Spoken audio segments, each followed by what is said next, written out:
Who do you think bears the real cost of war? Kings and queens wage war. Emperors and empresses fan it.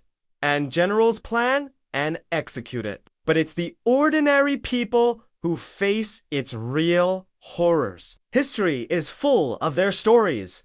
The stories of the forgotten victims of war. When we say that millions died in the Second World War, we talk about soldiers and leaders. We forget that the war also starved millions. By 1943, food shortages were so severe that Germany was feeding its army while its people starved. 1 in 3 German children was undernourished. In 1942, the British government told its people to eat less so that more food could be shipped to soldiers fighting in North Africa. When Winston Churchill visited the Canadian Prime Minister, Mackenzie King complained about the food situation at home. King replied, "You can't have your cake and eat it." He meant that Britain could not manage both the war efforts and the food supply.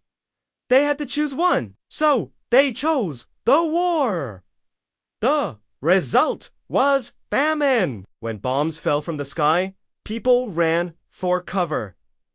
Many did not survive. Homes were destroyed, fields were destroyed, and with them, generations of livelihood were destroyed. Entire communities were wiped off the face of the earth.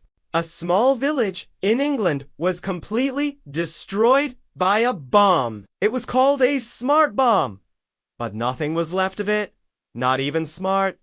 Women and children suffered the most. They were separated from their families, displaced, hungry, and scared, forced to survive on their own. Men were fighting on the front lines or working in factories producing weapons. Women were expected to keep the home fires burning, to take care of the family, to produce more soldiers. If a woman survived the war, she was often shunned by her community because she had survived at the cost of others. Civilians were not just victims, they were also soldiers. Farmers abandoned their fields, artisans their workshops, and workers their factories, and joined the armies. A young French girl wrote home after enlisting, "We are all ragged, thin and dirty. I haven't washed for 15 days. My feet are sore and I have no underclothes. But my uniform is very fine and I am very proud in it." She was 16 years old when she joined the war. How many letters like these did you read during the course of this war? How many such young boys and girls took up arms instead of books? Wars don't just take lives, they break families. When a war ends, villages are left with no men. They have lost their sons, their fathers, their brothers. In some cases, entire communities were wiped out.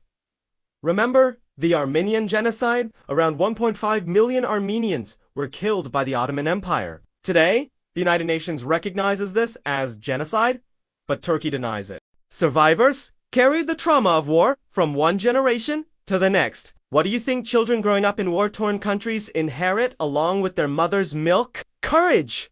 Yes, but also fear. Fear of raids. Fear of bombings. Fear of invasion. They live their lives under the constant threat of attack. This is their new reality. The Second World War was fought between 1939 and 1945. Do you know how many wars have been fought since then? How many children have lived through these wars? Their stories are not in history books.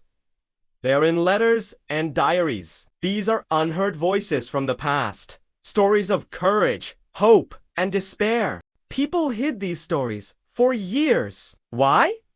Because they didn't want the world to know what they went through, what their families went through. Many did not even speak about it to their children and grandchildren.